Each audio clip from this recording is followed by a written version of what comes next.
Politics is everything.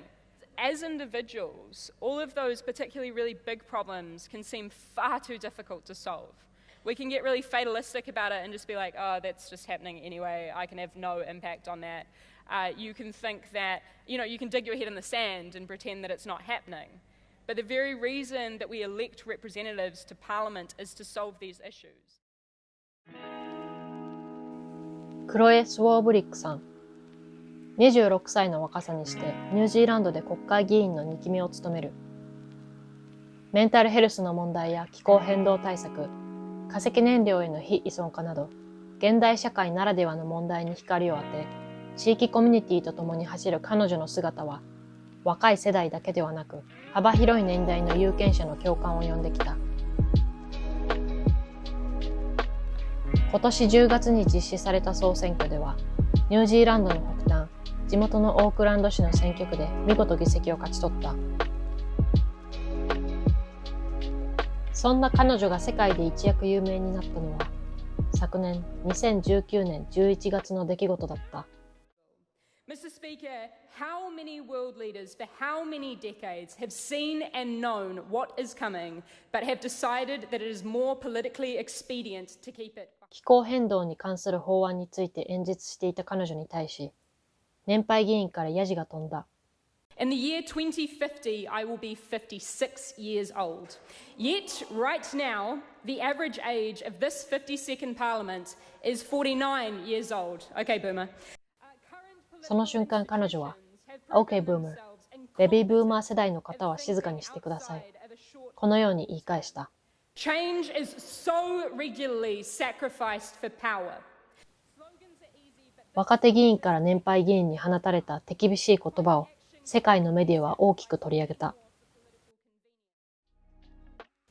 若者世代からは、年長者が利権を独占してきた結果、気候変動への危機感など、若い人の声が政治に反映されてこなかったというフラストレーションを代弁したと共感する声が多く上がった。I would say what is different about the millennial boomer divide.And I'm not sure you've ever seen a generation in American history that has been as dominant as boomers have for this long.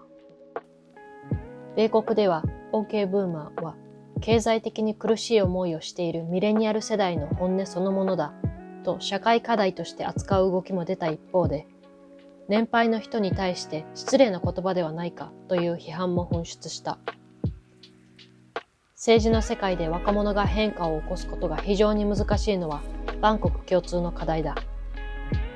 そんな環境下でも彼女を突き動かすものは何だろう。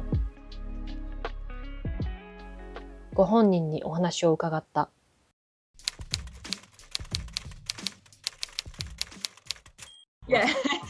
Yeah, thank you so much, my friend, for having a discussion with me. I really appreciate the ability to engage in dialogue across kind of geographical boundaries because, as you say, there are a lot of very common threads and common issues, and that actually probably echoes exactly what I'm about to say next, which is it's become very evident in Aotearoa in New Zealand that the big issue that is on so many young people's minds is that of climate change.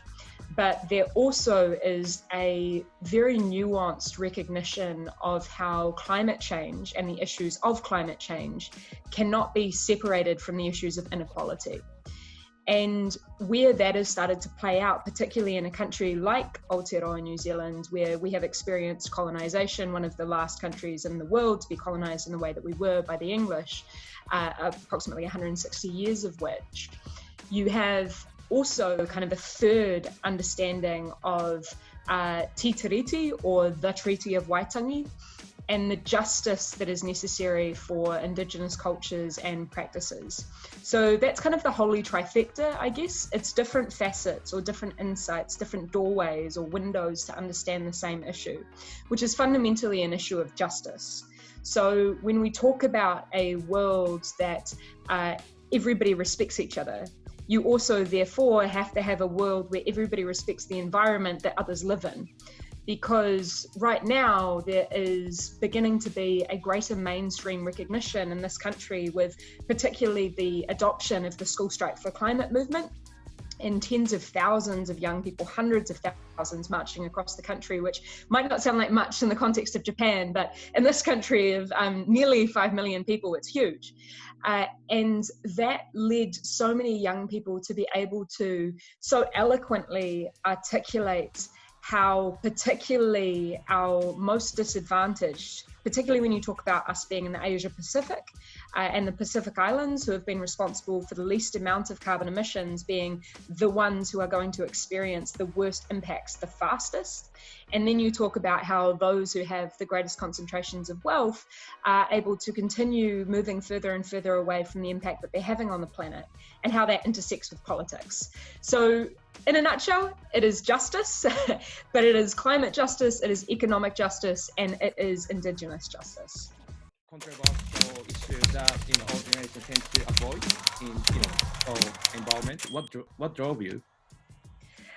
Good question. I think I am incredibly privileged to occupy the position that comes with the platform that I do have. I think that I was merely at the right place at the right time. There are so many young people in particular, but also people of all marginalized and disadvantaged communities who have typically been at the margins, at the fringes of politics and political engagement, who would be incredible contributions to our political discourse. But I think because I had a very unique and therefore very lucky sequence of events occur, but also had friends within my broader, particularly artistic community, who had come from being able to play music, which meant that I could create events that could bring young people in to help them understand how that interfaces with politics and communities and spaces and the world that we live in. How I had friends who were in film, so could produce short videos that we could put on social media. How I came from a background of journalism, so understood how to use my skills to investigate issues, and found constantly a sense of frustration in always being reactive. So I have absolutely no disdain at all for anybody who has the patience to go through issues and to put them out there. But what I found is that you were always hoping someone cared and then did something with the research and the investigative journalism that you produced. In the position that I'm in now, I get to have a greater sense of urgency and immediacy, because instead of putting something out there and hoping somebody does something with it, I get to say, this is what we're going to do, and this is how we're going to do it. So the kind of things that drive me, I guess, to the key point of your question is the community around me. I am very inspired by all of the people who constantly, day in and day out, are supporting our community, who are on the front lines pushing for change, because that's the only thing that can embolden me. And to your point as well around how, people who've been in politics for a while are resting on their laurels from their ivory tower and saying, not my problem, I'm going to think about the short term, not about the long term, I'm not going to use my political capital. I think that is inherently a way that you begin to look at the world when you become very comfortable with your place in it, and when you value predictability and therefore your power and your privilege in that space. So I think that there is perhaps an ironic sense of privilege that I have in that I own nothing. I have no children. I therefore have nothing to lose. So I get to fight with every fiber of my being. And that sometimes, obviously, on the flip side of things, particularly when we talk about our younger people engaged in these kinds of movements, does have some impact on mental health, because so many younger people take on board the entire weight of the world. So I'm still trying to find what that perfect balance is, but I can tell you that everything feels very urgent right now. And the only way that I see that we solve it is by organizing and bringing together large groups of people who are able to use their strengths and their creative skills and their thinking and capacity and intelligence to solve these problems.